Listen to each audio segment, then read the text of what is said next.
Bom, gente, dessa vez eu vou tentar ir um pouco mais devagar, porque o assunto demanda um pouco mais de cuidado. O assunto passado eu sabia que boa parte de vocês já estava bem habituado, aqueles que não estavam podiam falar.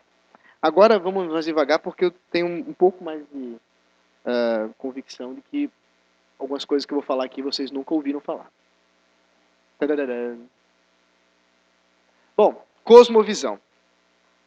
Cosmovisão, quem já ouviu falar dessa palavra? Quem já usou assim, escreveu na redação? Poucas pessoas. Muito bem.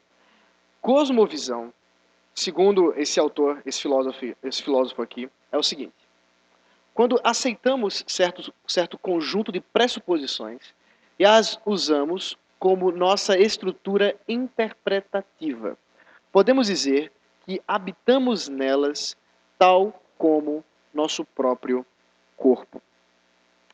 Gente, todos nós vemos o mundo, lemos o mundo, agimos no mundo. Tudo que você faz a partir das suas crenças.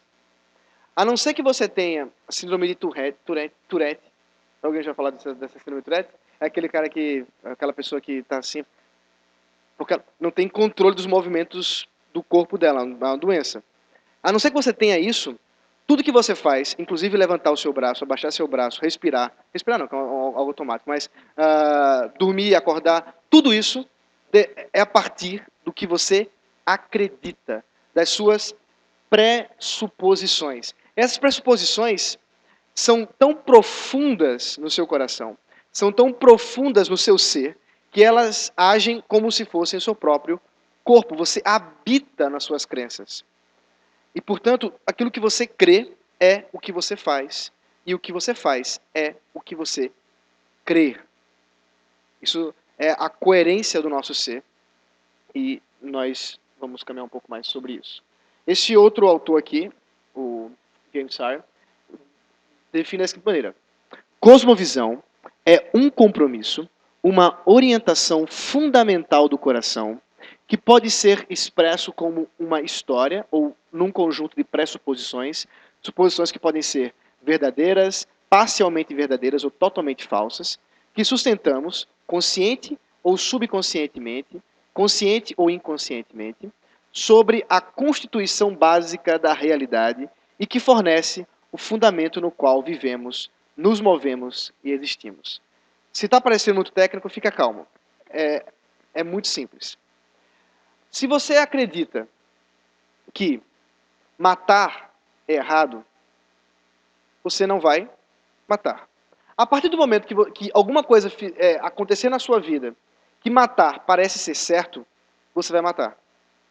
Então, alguém que nunca matou na vida, alguém que nunca nem tentou matar ninguém na vida, no momento que ela se sente numa pressão, por exemplo, eu sou casado, um belo dia chego em casa e vejo um cara que está roubando e assaltando minha casa e ele está com a faca na mão prestes a matar meus filhos. A partir daquele momento, matar parece algo muito interessante. Mas antes que eu tente fazer isso, eu acreditei, eu criei, eu pensei. E isso só se deu porque antes de eu pensar nesse pensamento, é porque havia já nas minhas crenças que quando alguém tentar agredir os meus filhos, eu vou me colocar na frente. E só existe isso porque quando eu olho para os meus filhos, eu os amo e creio que sou o protetor deles. E só existe isso porque eu vejo na Escritura que meus filhos são minha responsabilidade e eu tenho que cuidar deles. E só existe isso porque Deus me transformou e me chamou para obedecer às Escrituras.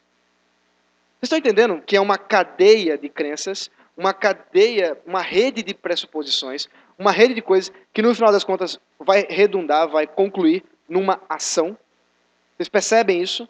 É um exemplo simples, mas eu acho que vocês conseguem entender o finalmente das coisas.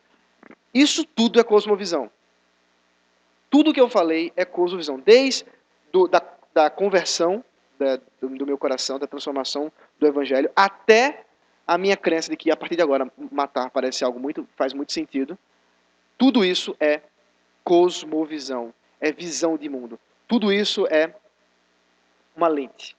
ou pode ser chamado de lentes sobrepostas, como se meu óculos fossem várias lentes, cada uma com crenças e verdades ou falsidades, das quais agora eu interpreto o mundo. Todos os homens usam lentes. Não há ninguém que vê as coisas como elas são de maneira objetiva.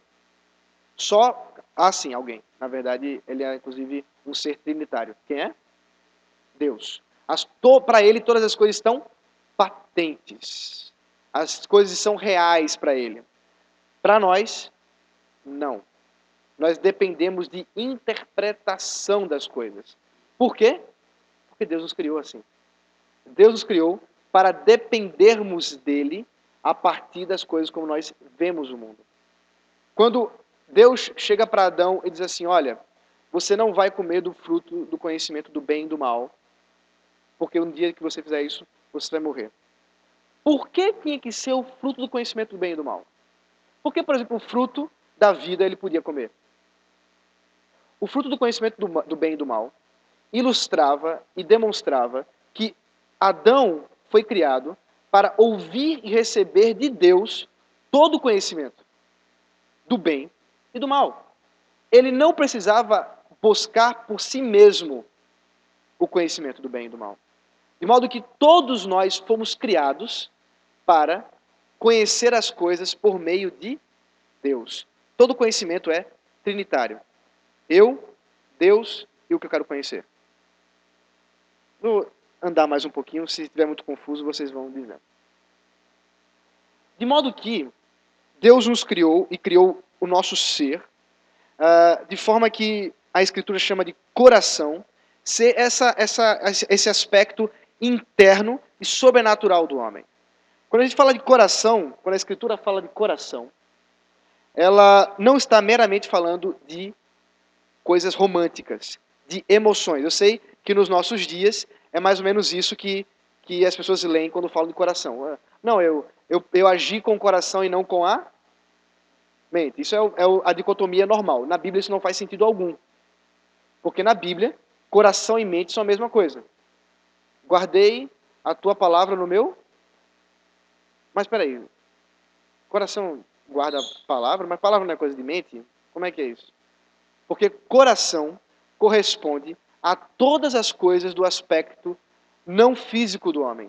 Sentimentos, razão, crenças, compromissos, tudo isso faz parte do coração. E Deus criou o coração do homem fundamentalmente religioso. Por isso que ele fala coração ou eu. Olha o que Provérbios diz. Que do coração procedem as fontes da vida. O coração é a raiz central da existência humana. É dele que, portanto, procedem as fontes da vida.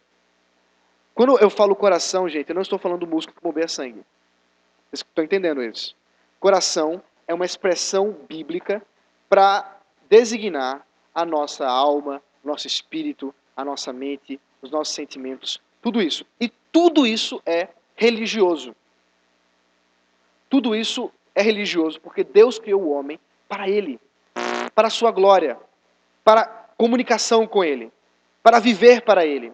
Por isso, o coração, que é o lugar mais central, mais básico do homem, é criado para ele, para Deus. O problema é quando o homem peca. E a gente vai ver isso daqui a pouco. Mas vamos mais um pouquinho. Mais um ponto. O ponto de concentração de todas as funções temporais da essência humana, do crer, do raciocinar, do sentir, do querer, do agir. Tudo isso é coração. Isso quer dizer que é o coração quem governa e dirige todas as funções do horizonte temporal da existência humana, inclusive a fé. É o seu coração que dirige no que você crê. A fé aqui não é no sentido soteriológico, a fé é no sentido de crer. Naquilo que você crer. Tudo isso procede e vem do seu coração, da sua visão de mundo, da sua cosmovisão. Vamos ilustrar isso aqui de outra maneira. Um exemplo muito usado pelos teólogos que tratam de cosmovisão. Vocês conseguem ver o que é isso aqui? Dá para ver o que é isso aqui, gente? O que é? Hã? É um iceberg. E eu não sei, é muito provável que essa foto seja meio falsa, né?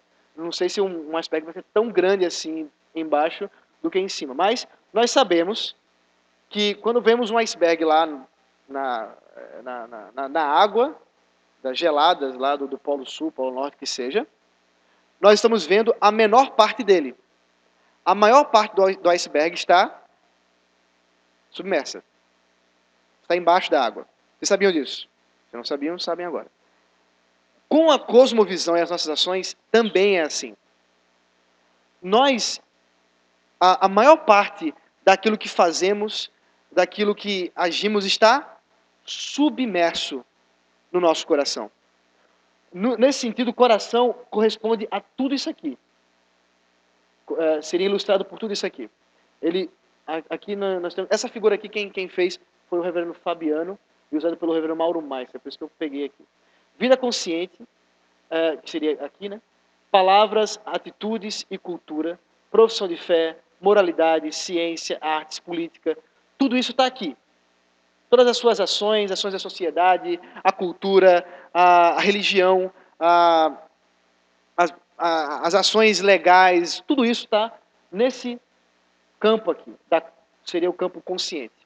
Nessa dimensão dimensão inconsciente, que corresponde ao coração, tanto na dimensão psíquica quanto na dimensão religiosa, nós temos percepções internalizadas ao longo da vida, crenças, valores, certezas, traumas, sentimentos, motivações e motivações profundas. Tudo isso está nessa parte um pouco mais abaixo, acima, abaixo. E aqui a parte mais profunda, que é a dimensão religiosa, central ou espiritual. O coração do homem foi criado por Deus de tal forma que a sua parte mais profunda, a sua raiz, ela inicia com questões religiosas. Por isso, todo homem é religioso, mesmo os ateus, e que todo homem e tudo que ele faz diz respeito a Deus. De modo que ou ele faz em adoração e amor a Deus, ou ele faz em rebeldia, rebelião e ódio para com Deus. Só tem duas opções. Hoje, quando você trocou de roupa, ou você fez isso em amor a Deus, ou em rebelião a Ele.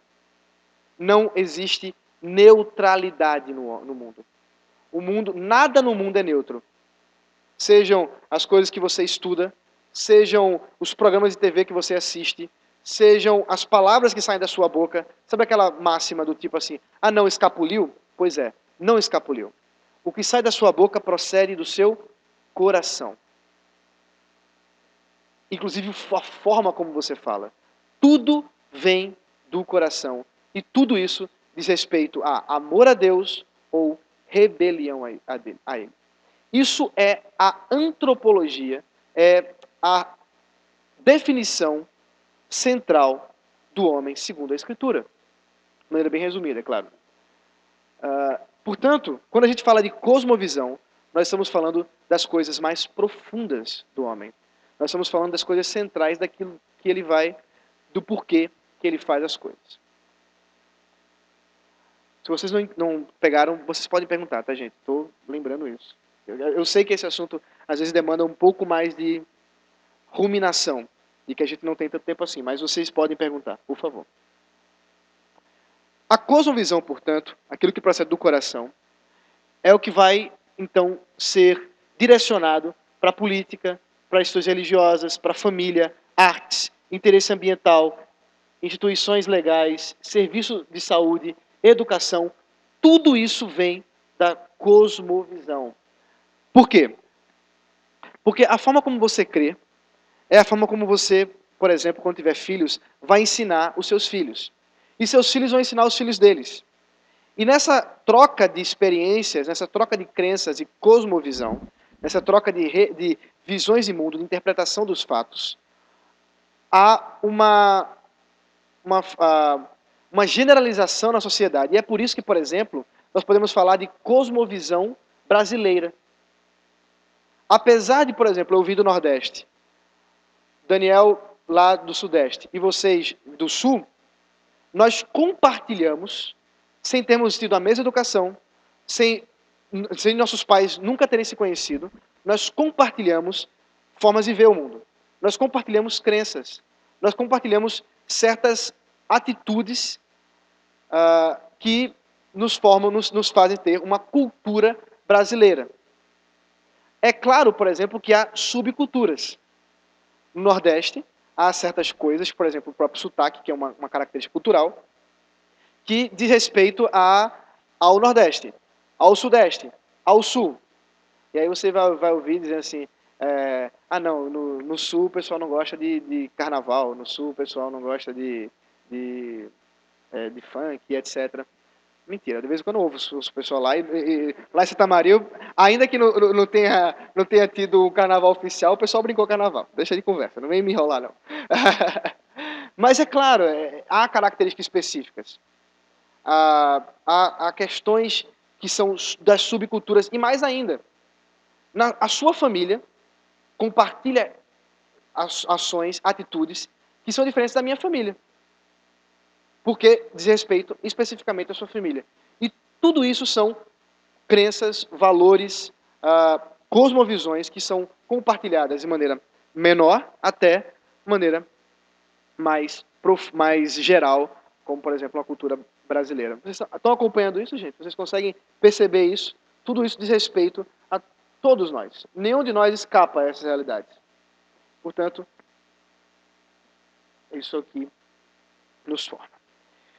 Falando um pouco das raízes da nossa cultura, agora pensando um pouco, fazendo uma leitura agora rápida da nossa própria cosmovisão ou da cosmovisão da nossa sociedade. O que eu vou fazer aqui?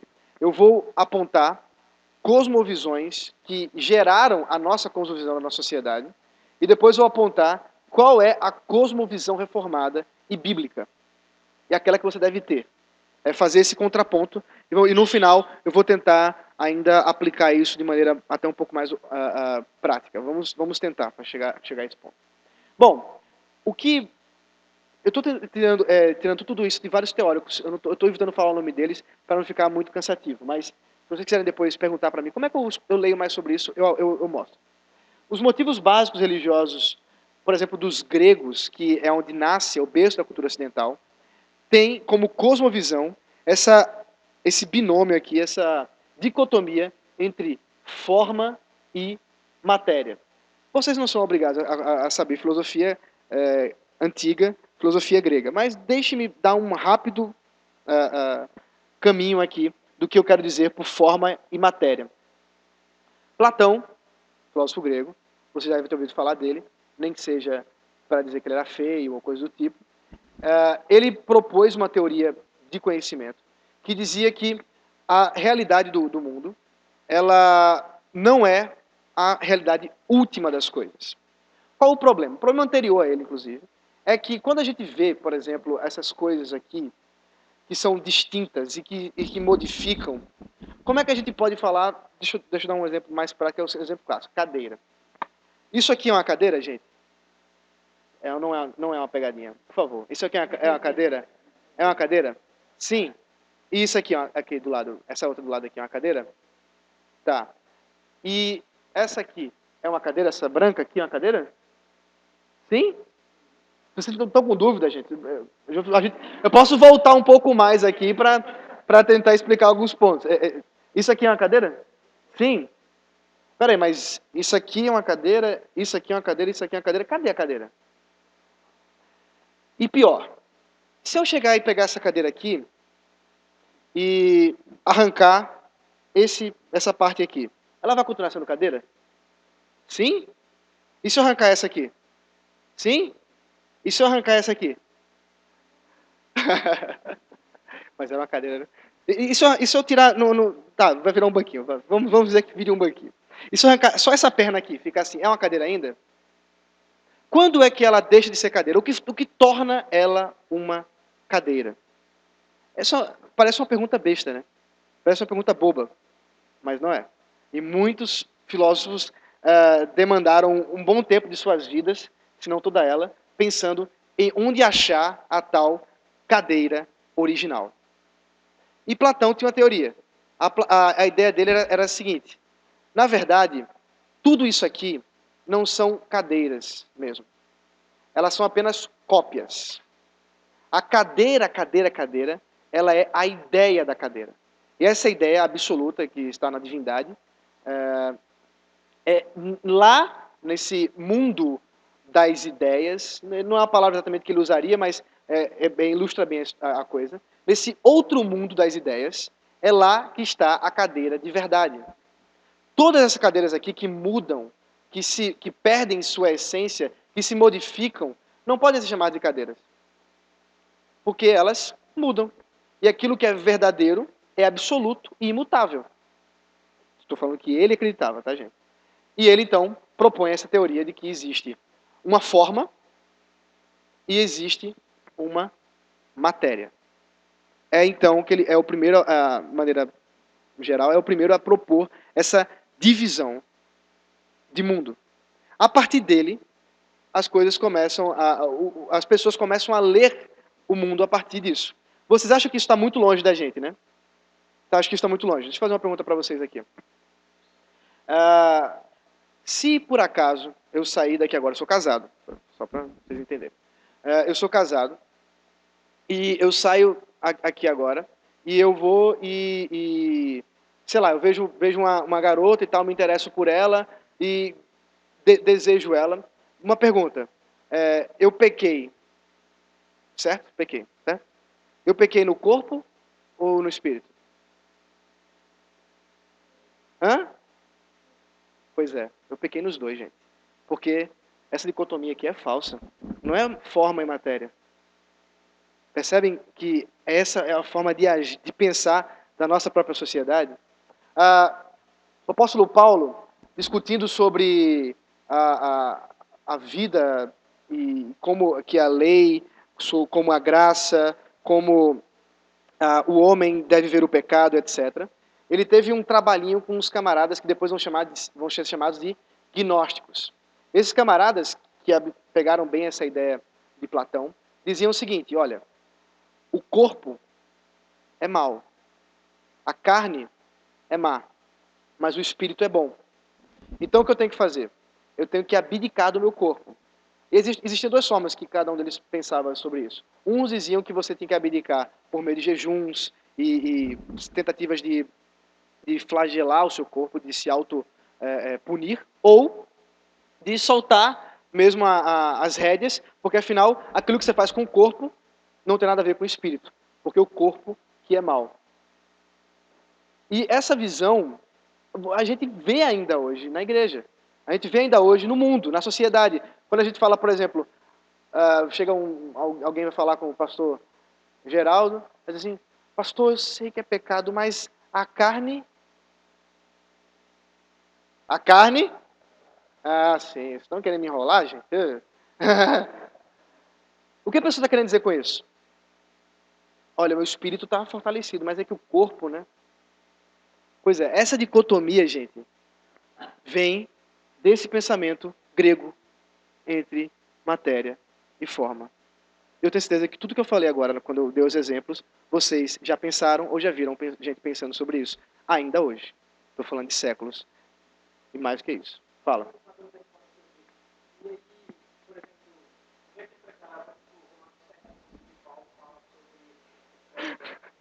Sério, cara? Romanos 7? Tu é o do Nicodemo, Zé. Cara, Romanos 7 é uma pergunta muito polêmica. Vai, fala.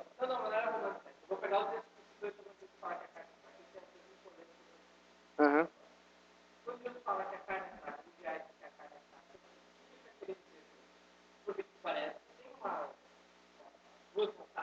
Uhum. Pois é. Ele não está falando do corpo, né? Ele está falando do seu espírito, do seu coração. Não, sim. Ele está falando do seu coração. Sem dúvida alguma. Jesus não está dicotomizando sua vida. Ele não está separando, ele está falando do seu coração. O que é fraco é o seu coração. Porque é dele que procedem os pecados. É dele que procede a virtude por meio da conversão, mas é dele que procede também o pecado. E a fraqueza está no próprio coração.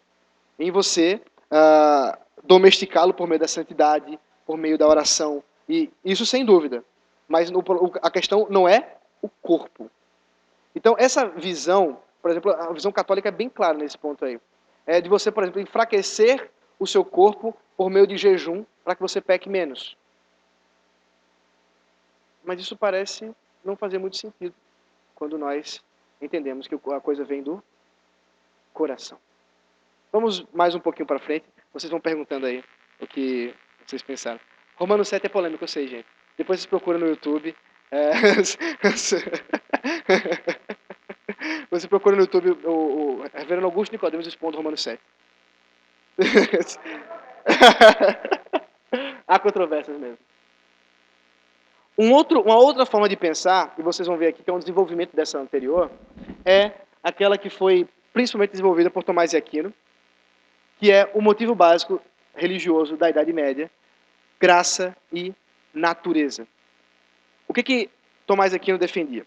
Tomás de Aquino defendia que, por exemplo, por meio da filosofia, dos estudos da verdade, etc., era possível alcançar o divino e, inclusive, ser salvo por Deus por meio, simplesmente, dos estudos filosóficos, sem qualquer contato com a revelação especial, com a revelação bíblica.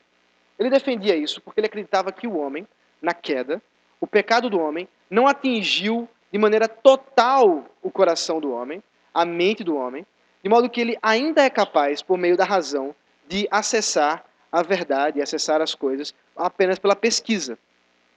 E isso se tornou, quando ele vê, então, o procedimento grego, isso se tornou tão obstinado e claro, que ele dividiu em dois andares, em duas formas de existir, a graça e a natureza. Existem coisas que dizem respeito à religião, e existem coisas que dizem respeito à graça, e existem coisas que dizem respeito a Deus, e existem coisas que dizem respeito simplesmente à natureza, às coisas deste mundo. E ele dicotomizou a realidade. Mais uma que você vai concordar comigo aqui agora. E aquela história de que, pastor, eu, aqui na igreja, eu acredito em todas essas coisas, acredito nessas verdades que você está me falando, mas olha, no trabalho, meu trabalho é secular. Eu tenho que pensar de outras maneiras. Eu tenho que separar a igreja, a minha religião, da minha vida secular. Graça e natureza. Esse é um pensamento muito, muito comum. Você já viu alguém falando isso, reverendo Geraldo? Poucas vezes? É muito comum. Eu tenho que separar a minha vida, pastor. Não. Essa não é a visão de mundo bíblica. Essa é a visão de mundo da Idade Média, a partir da própria visão platônica de mundo. Isso são cosmovisões que nós temos aí, ó. Na nossa sociedade, as pessoas estão pensando exatamente assim. E eu tenho certeza que vocês ou já pensaram ou pensam assim. E se Deus quiser, vocês vão sair daqui não pensando mais. Por fim, eu acho que essa é a última, o motivo básico religioso da modernidade. Liberdade e natureza. Cadê a graça? Para que graça? Nós não precisamos de graça, porque a graça aprisiona. Nós precisamos, na verdade, de liberdade. E colocar uma linha aqui é muito interessante, porque a Revolução Francesa foram guilhotinados tanto governadores quanto padres. A religião não é mais convidada para conversar. O Estado é laico. Daí nasce o conceito errado do Estado laico. Exatamente. A distinção entre, ou melhor, o expulsar da graça, o expulsar da religião. A religião não tem mais nada a ver com isso. Nós temos a liberdade e a natureza. Aqui cabe um pouco mais para eu desenvolver o que eu quero dizer por natureza. Por que liberdade e natureza? A natureza se opõe à liberdade no seguinte sentido. É porque natureza, que diz respeito à pesquisa da natureza, só pode fazer sentido se as coisas forem firmes, se elas forem minimamente sólidas. Então, quando a gente pensa assim, Quando você chega para os seus colegas lá da escola, da faculdade, sei lá, o que você anda fazendo, você chega lá para ele e pergunta assim, cara, tem certo e errado?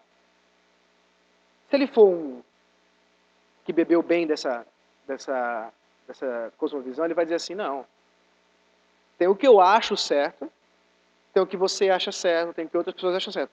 Já ouviram alguém falar isso? Sim? Tá, beleza. Mas aí chega para essa pessoa e fala assim, olha, isso aqui é um vidro de veneno. Você acha que o que está escrito aqui pode ser relativizado? Por exemplo, você arriscaria duvidar do que está dizendo aqui, veneno, não tome que vai matar. E você tomaria? Em sã consciência? Não. Vamos numa outra aqui. Quantas vezes eu vou derrubar essa Bíblia e ela não vai cair? Nenhuma. Por quê? Porque tem uma tal de lei. Ela é mutável? Na ciência atual, sim, mas vamos pensar num pensamento mais corriqueiro, comum, senso comum. Ela é mutável? Não. Vai sempre cair. A lei da gravidade garante que a natureza é a mesma. Vai sempre cair. Mas aqui, nos âmbitos morais, quando a gente quer falar do que é certo e errado, aí não, aí é liberdade. Isso foi promulgado a partir então da modernidade.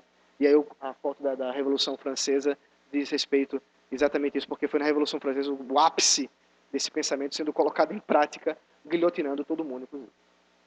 Vocês estão entendendo isso, gente? Sim? Tudo bem? Segura aí. Qual a nossa função, então, quando a gente olha para essas cosmovisões? Essas visões do mundo, e eu já adiantei para vocês, elas são erradas. Elas não dizem respeito ao que a Bíblia fala. Então, e aí? E nós? Como é que a gente fica? Então, em busca de uma síntese. Vamos ler esses dois textos aí. Alguém, por favor, abra Gálatas 5:17. E outra pessoa abra 2 aos Coríntios 10, 4 aos 5. Por favor.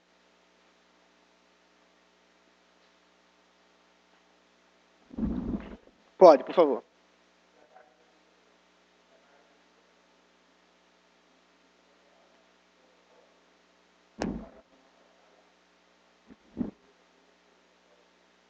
Isso. Esse texto, como eu já adiantei para vocês, não está dicotomizando o homem, dizendo que o corpo milita contra o espírito. Não é isso. Está falando aí da pecaminosidade do homem versus o espírito que habita em nós, transformado, o Espírito Santo que transformou o nosso espírito e que nos faz ser, então, procuradores e desejadores da vontade de Deus. E isso milita contra a nossa pecaminosidade. Então, nós militamos contra essas três, pelo menos essas três visões de mundo. Essas visões de mundo são da carne, são pecaminosas. Todas essas três são apóstatas. Todas essas três dizem respeito a uma rebelião com Deus. Todas essas três são contra a palavra de Deus. Mas aí qual é a nossa função? O segundo texto, por favor. Quem lê?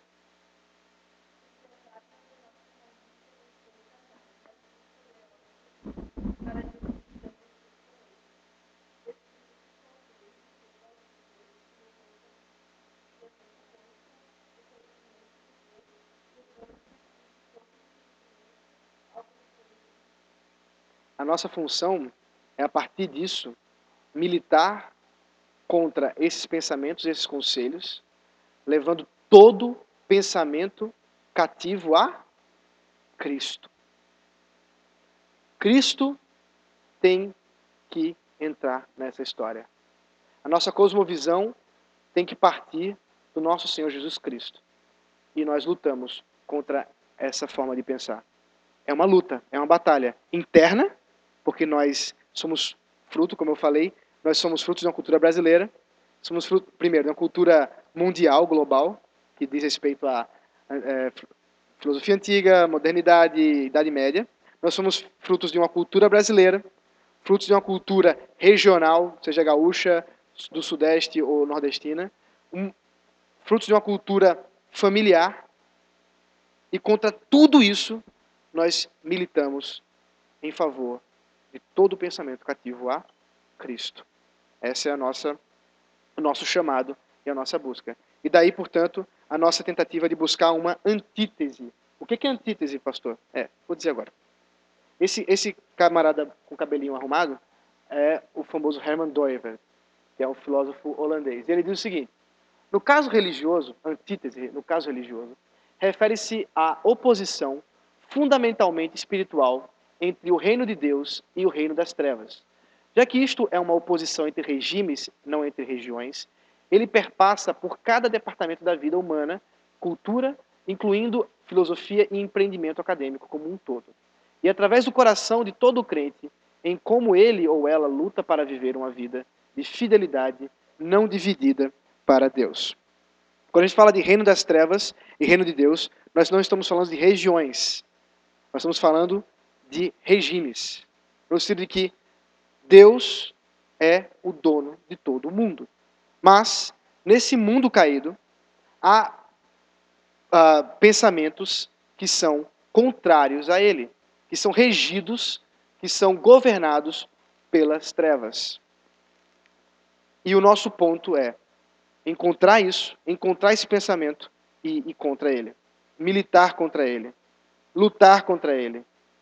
Agora, a gente só pode fazer isso se a gente souber quais armas vamos usar. Ou qual visão de mundo devemos adotar. Qual é a cosmovisão bíblica. E agora eu passo a dizer sobre isso. A visão e a cosmovisão bíblica de mundo diz respeito a esses 4 momentos da Escritura. Eu sei que está em inglês, mas que a figura é tão bonitinha, eu não tinha em português, então ficou legal. Criação, queda, redenção e glorificação, restauração. A criação de Deus, a queda do homem, a redenção em Cristo Jesus e a glorificação esperada. Tudo na sua vida, e eu vou tentar mostrar mais ou menos como fazer isso na prática, tudo na sua vida, como uma cosmovisão bíblica, ela tem que ser vista a partir da criação, da queda, da redenção e da glorificação. Vamos desenvolver um pouco mais esses conceitos e depois eu dou algumas eu tento propor algumas coisas práticas. Criação. Primeiro, o que eu quero dizer por criação? O mundo é criação de um Deus triuno, eterno, absolutamente soberano, transcendente, mas pessoal. Deus criou todas as coisas por meio de sua palavra e de seu espírito. Deus estabeleceu por meio de sua palavra o significado de todas as coisas criadas, inclusive das leis ordenadoras da realidade física, natural, moral, social e histórica. Tudo é criação de Deus.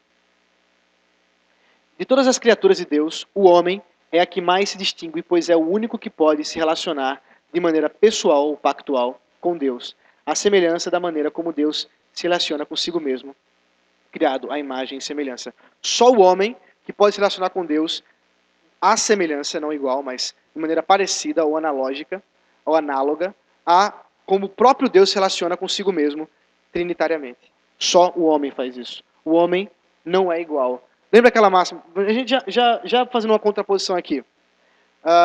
Vamos lá. Aula de... na verdade, pode ser qualquer coisa. Mas vamos lá, aula de biologia. O homem é um animal... Quando você fala o homem é um animal racional, você está igualando o homem ao quê? Aos outros animais. A Bíblia chama o homem de animal racional? Você acha que pensar que o homem é um animal com um plus, racional, é bíblico? Por que não? Alguém me proponha isso aí. Porque nenhum animal tem um relacionamento com Deus como o homem tem. O homem é distinto do resto da criação. Isso é um pressuposto, isso é uma visão interpretativa do mundo por meio da realidade da criação. Isso a gente começa. Vamos lá. há uma distinção quantitativa e qualitativa entre Deus, o Criador, e a criação. Portanto, Deus não é igual à criação, Deus não depende da criação, a criação nunca será Deus, a criação é criação e o Criador é Criador e sempre serão assim. Há uma distinção quantitativa e qualitativa.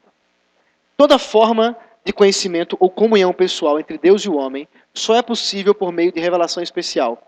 O ponto de contato pessoal entre o Criador e a criatura se dá sempre por meio da palavra e do Espírito. Mas e Adão e Eva? Eles tinham Bíblia? Tinham. A revelação especial que Deus lhes dava toda vez que descia na viração do dia para conversar com eles e falar de maneira específica como as coisas eram. Era a revelação especial. O homem não tem como viver sem a revelação especial.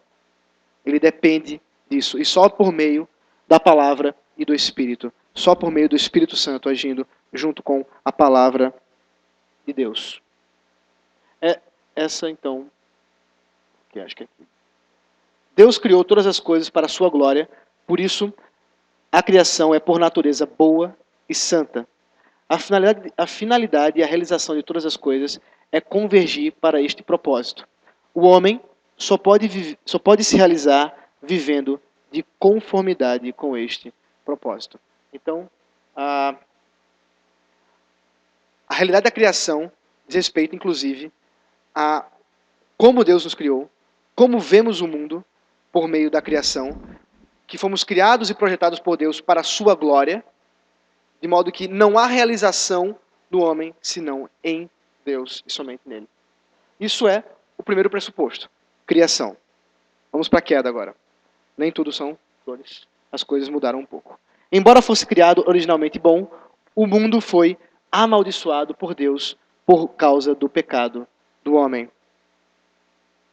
A queda causou efeitos catastróficos à raça humana e à criação.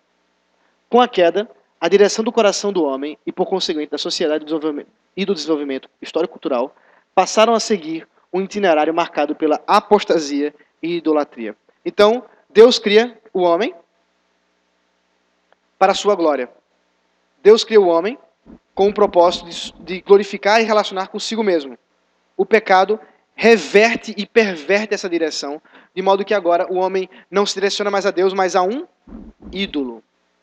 E o primeiro e maior ídolo do homem é o seu eu. É a ele que o homem serve, primeiramente. E há vários outros ídolos que servem de maneira subsidiária. De modo que tudo a partir de então, todo o desenvolvimento cultural do homem, por causa da queda, fez com que o homem se tornasse, tudo que ele fizesse, seja idólatra e pecaminoso. Isso significa, gente, que você, quando vê a cultura do nosso país, pode ter certeza que ela é pecaminosa. Toda cultura é pecaminosa. Mas nem tudo da cultura é pecaminoso. Porque, pela graça de Deus, há uma preservação redentora lá do Senhor que nos faz, por exemplo, viver.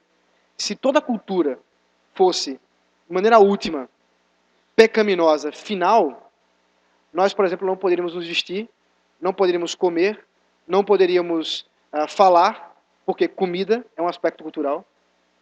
Falar a língua é um aspecto cultural. Tudo isso é um desenvolvimento da própria cultura.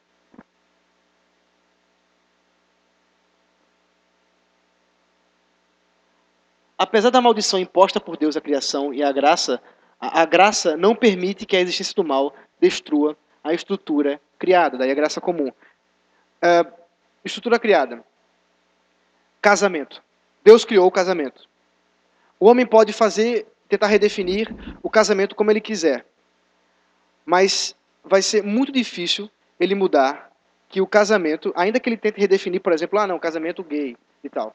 E isso ele tenta distorcer essa realidade. Mas ainda que ele faça isso, ainda é relacionamento entre dois seres humanos, duas pessoas que têm uma intenção amorosa. Eles ainda colocam, ainda há um resquício da estrutura criada por Deus. Por mais que o homem tente chutar e desfazer da vontade de Deus, da obra divina. Mais um pouco aqui. A queda do homem foi radical, afetando todo o seu ser, não restando nele nada de espiritualmente neutro ou isento. Tudo nele tende a rebelião contra Deus e sua palavra. Mas aí, a redenção. Graças a Deus pela sua redenção. Deus, por meio de Cristo, redime a nossa realidade.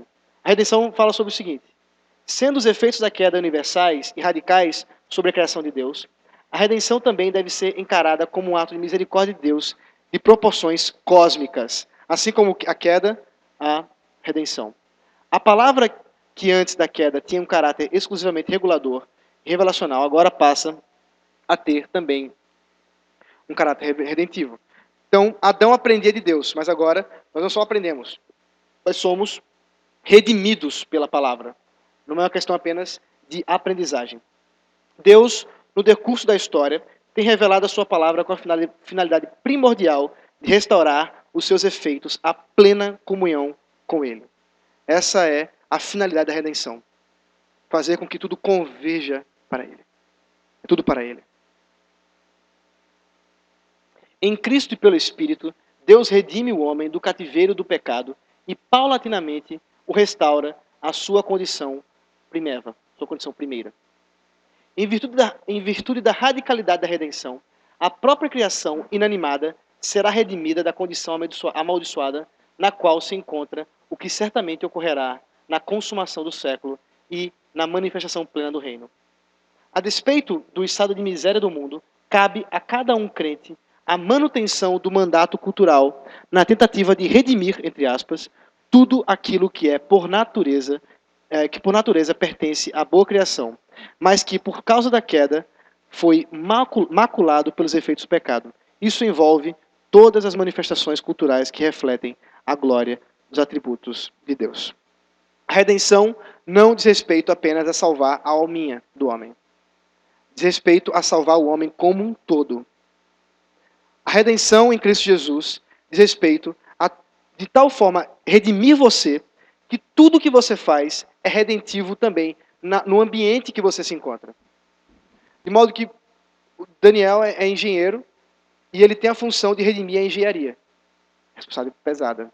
Mas ele tem a função de, como crente, redimir em Cristo Jesus a engenharia que foi maculada pelo pecado. Porque a engenharia não é neutra.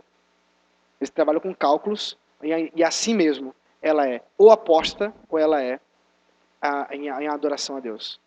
E normalmente ela tem sido apóstata.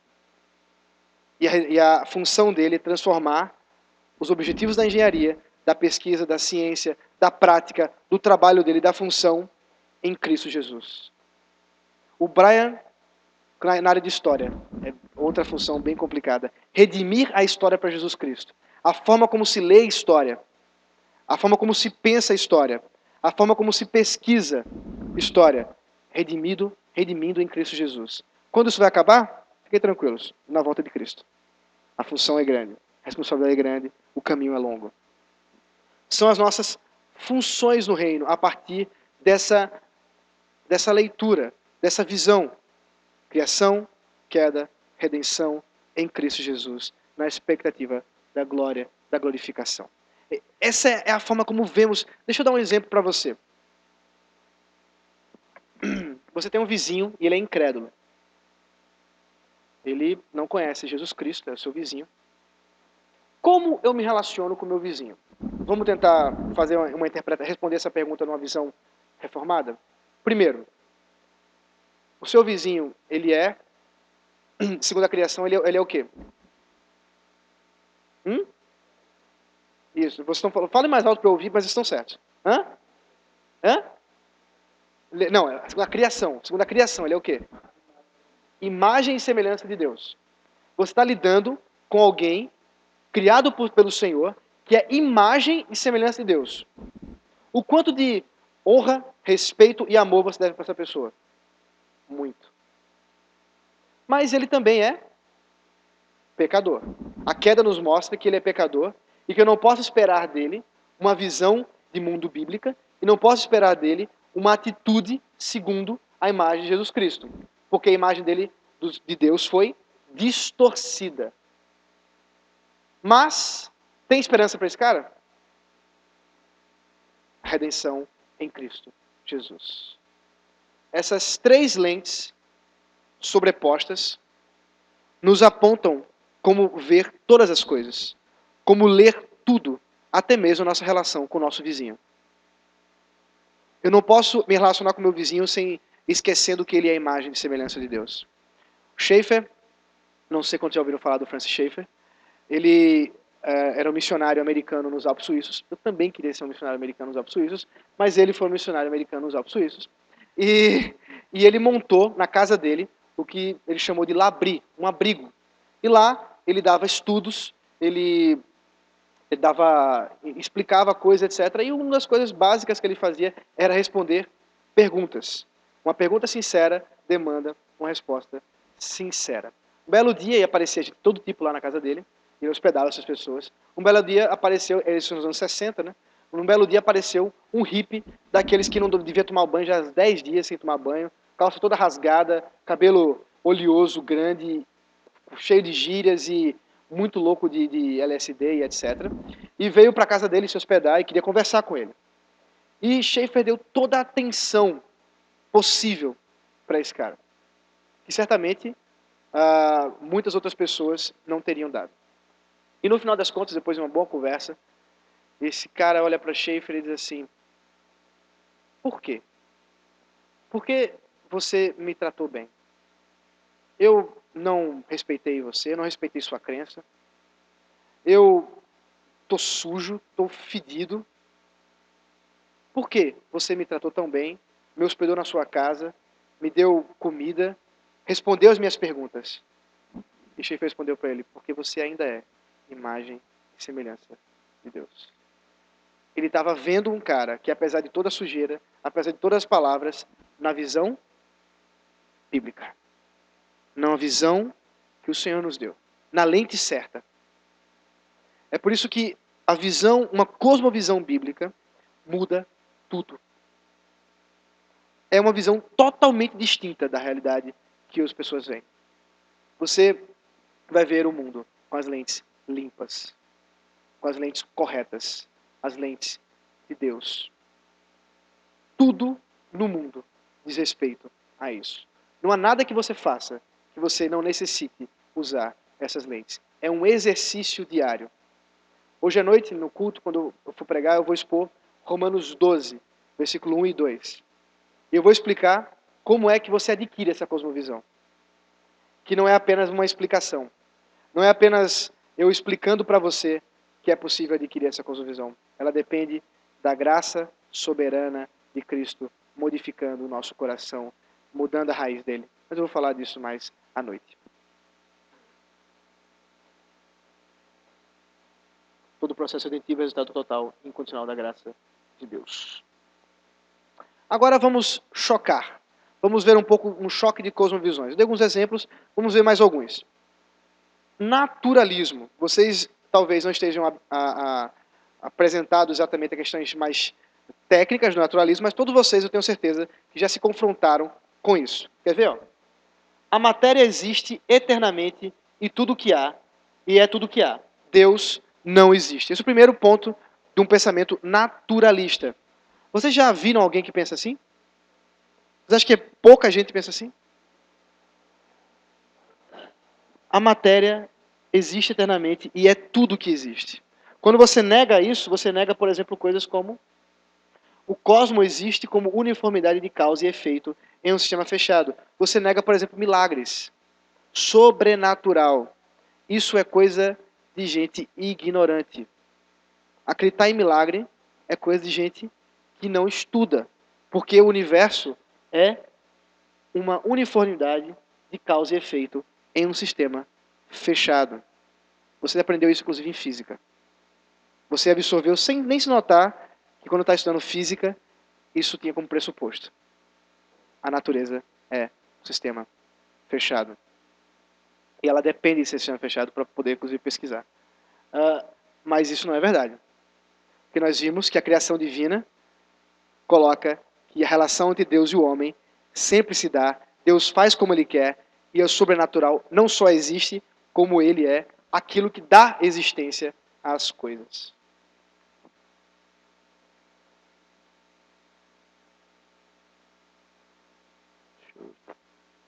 Os seres humanos são máquinas complexas. Máquinas complexas. A personalidade é uma inter-relação de propriedades químicas e físicas ainda não totalmente compreendidas. Isso aqui, por exemplo, é o ponto principal hoje da psicologia e da psiquiatria. Não existe psicologia e psiquiatria sem essa relação aqui. A sua personalidade tem a ver com uma relação química, física da sua existência, de tal forma que a melhor coisa para resolver seus problemas é um remedinho. Porque eu vou alterar a sua química e eu vou te deixar ok. Só que esse pensamento naturalista é falso. E é óbvio que não deixa ok. Óbvio que as relações são muito mais complexas. As nossas relações conosco mesmo são muito mais complexas e demandam muito mais do que um remedinho. A morte é a extinção da personalidade e da individualidade. Óbvio. Naturalismo, não crer no porvir. Não crer na glória eterna. Não crer, não tem esperança. Essa é uma visão de mundo extremamente comum no seu dia a dia. Você, a todo momento, está vendo, ouvindo, assistindo pessoas que creem exatamente assim. E o nosso chamado é combater esse pensamento em amor. Combater esse pensamento com bons argumentos. Combater esse pensamento por meio do nosso Senhor Jesus Cristo. Um outro para finalizar é esse aqui. O pós-modernismo. Quem foi que estava na palestra que eu dei lá em Canoas sobre pós-modernidade? Legal. Isso aí tem pouca gente, então eu posso explicar de novo. Pós-modernismo. Alguns pontos aqui. A liberdade... Oi? Tá. Depende da definição nesse sentido. Porque, por exemplo, materialismo... Quer ver uma coisa básica assim? Eu chego assim para o Lucas e falo assim, Lucas, você é muito materialista. O que eu estou querendo dizer com isso? Pegar o dinheiro. Não tem nada a ver com isso, né? Quer dizer, até tem, mas não é relacionado diretamente. Vai depender da definição. Se você está falando de materialismo histórico, marxismo, sim, ele é uma consequência do naturalismo anterior. Mas depende de como você, então... É por isso que eu usei a palavra naturalismo, não materialismo. Exatamente com o medo de que as pessoas pensassem que eu estava falando de luxúria e de como a gente deve economizar a grana. Não era disso que eu estava falando. Então, mas tem uma relação se você definir bem os termos, sem dúvida. No pós-modernismo é o pensamento que vigora hoje. Tá? O primeiro ídolo, e é o ídolo central, é a liberdade. Faça o que tu queres, pois é tudo da lei. Quem disse isso? Eu sou velho. Quem disse isso, reverendo Geraldo? Nem o reverendo Geraldo? Tá lá. Raul Seixas. Faça o que tu queres, pois é tudo da lei. A lei é a liberdade. É fazer o que você quer. É fazer o que você sente. Quando eu fui falar lá em Canoas, eu coloquei um vídeo para tocar, que era de uma banda, que basicamente o que a pessoa diz assim mude, faça, contanto que seja algo que você quer e não que você viu. Seja autêntico. Não imite as pessoas. A autenticidade é o ponto central, porque você é livre para ser o que você quiser. Mas não seja o que os outros querem. Vocês já ouviram tudo isso que eu estou falando aqui? São palavras que certamente vocês já devem ter ouvido. Tudo isso é pós-modernismo. É essa centralidade da liberdade, de modo que você é escravo da liberdade. Você é livre. Portanto, você tem que fazer tudo livre. Meu corpo, minhas... você é livre. Faça o que você quiser. Será que é isso mesmo? Negação de absolutos. Deixa eu colocar logo todos aqui. Negação de absolutos. Não existe verdade absoluta. Existe a minha verdade e a sua verdade, e nós devemos ser tolerantes um com o outro. Por isso religião não se discute, nem futebol. porque eu tenho que ser tolerante com a sua opinião e a sua verdade. Mas a minha opinião é que eu não devo ser tolerante com a sua. Você deve ser tolerante com a minha? Não. É óbvio, uma contradição de termos, porque nós, como seres que nos relacionamos uns com os outros, nós nascemos para compartilhar crenças. Não existe isso de que você pensa uma coisa, eu penso outra. Nós temos que compartilhar, nós temos que dividir, conversar. Isso é natural do ser humano. E, obviamente, negar os absolutos é uma contradição. É aquela velha do filme lá, Deus não está morto. Lá que a velha e famosa máxima do tipo assim, verdade, não existe verdade. Isso é verdade? Tem certeza disso? Então, são essas coisas obviamente, são autocontraditórias. Portanto, por conta dessa negação dos absolutos, negação da verdade, de uma base absoluta, as pessoas se tornaram o quê? Céticas e cínicas. O ceticismo é aquele que duvida das coisas. Eu duvido do que você fala, eu duvido e torno isso uma metodologia da minha vida, dúvida. E, portanto, me torno um cínico. Como eu não sei como as coisas são, eu vivo ainda que sem me importar como elas são. O cinismo está envolvido em várias áreas da nossa vida. Está na nossa desumanização das pessoas, na nossa falta de preocupação com o ser humano, você tornar as coisas tão distantes da sua realidade que você não se importa mais, e é por isso que programas como o da Atena, como aquele Marcelo Rezende, fazem tanto sucesso. Porque apesar de viverem mostrando tristeza... Você sabe que programas são esses? Só para eu ter certeza. Sabe, né? Que apesar de viverem mostrando desgraças, apesar de viverem mostrando sangue e todo tipo de atrocidade do humano, isso não mexe com você, porque você está jantando enquanto você come, ou enquanto você assiste as coisas lá, o sangue descendo lá do cara que está morto, corta para mim, e você está lá cortando um pedaço de carne enquanto assiste uma sala de resenha, porque você não se importa com isso, porque você vive numa vida cínica. Todos nós nos tornamos cínicos quando não nos importamos. Essa é a nossa sociedade, essa é a visão que as pessoas têm e carregam em si. E por fim, a liquidez. Nossos relacionamentos, nossas definições, nossos compromissos são todos líquidos. Você tem um amigo hoje, amanhã você não tem mais, mas isso não é importante porque você pode conseguir outros depois. Você tem um namorado hoje, uma namorada hoje, mas amanhã você mudou de novo porque você deixou de amar. Porque amor é uma coisa líquida, como a água que se vai, ela aparece, mas ela logo se vai.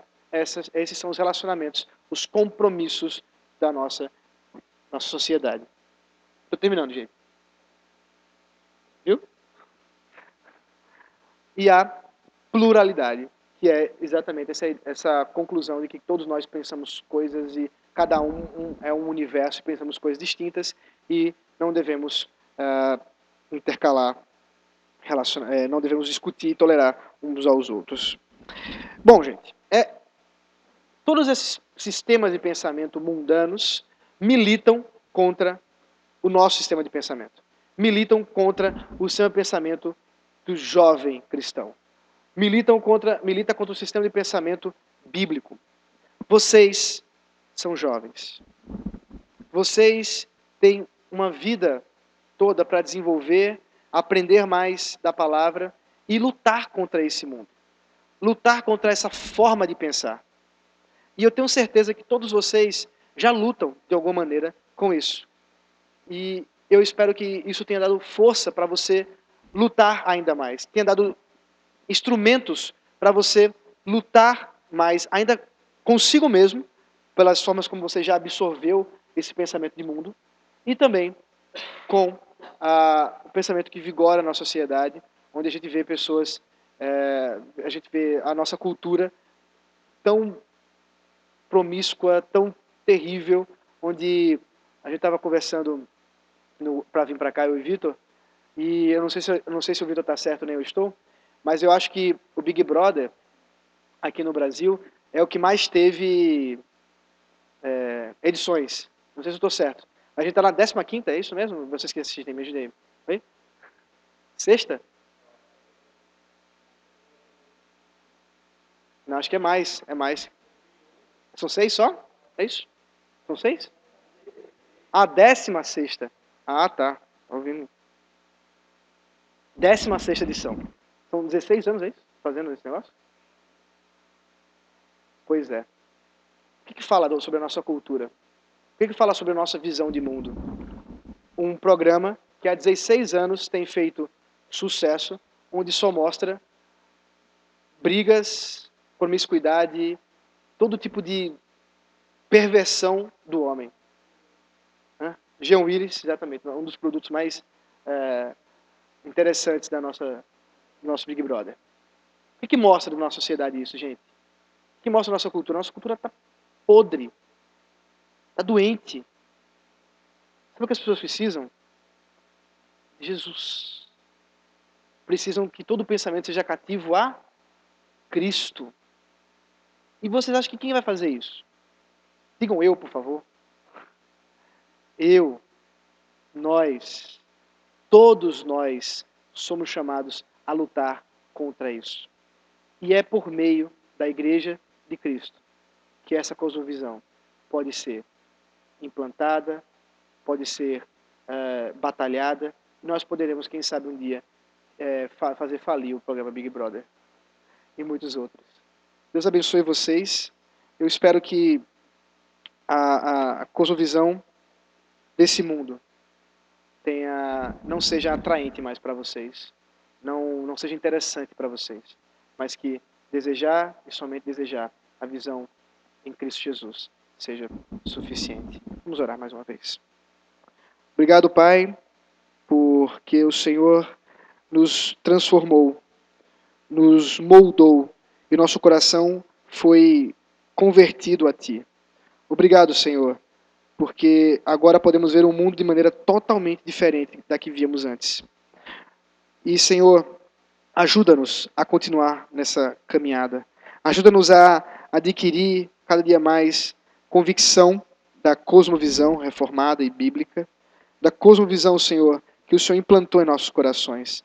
Ajuda-nos a limpar nosso coração de ídolos, de crenças falsas, de crenças apóstatas, de atitudes, Senhor, de rebelião contra Ti. E por outro lado, Senhor, faça com que possamos ter cada dia mais crenças verdadeiras, de adoração, que amem a Ti, que desejem, Senhor, se relacionar contigo e, portanto, ações que dizem respeito a isso também. Ó Senhor, ajuda-nos a Te amar mais e fazermos isso também, Senhor, em amar o nosso próximo, procurando ajudá-los a observar a pobreza, a incoerência do pensamento moderno, pós-moderno, do pensamento falido da humanidade, da sociedade que se estabelece com uma cultura tão pobre, tão perversa. Ó Deus bendito, usa-nos como instrumentos nas Tuas mãos. Em nome de Cristo. Amém e amém.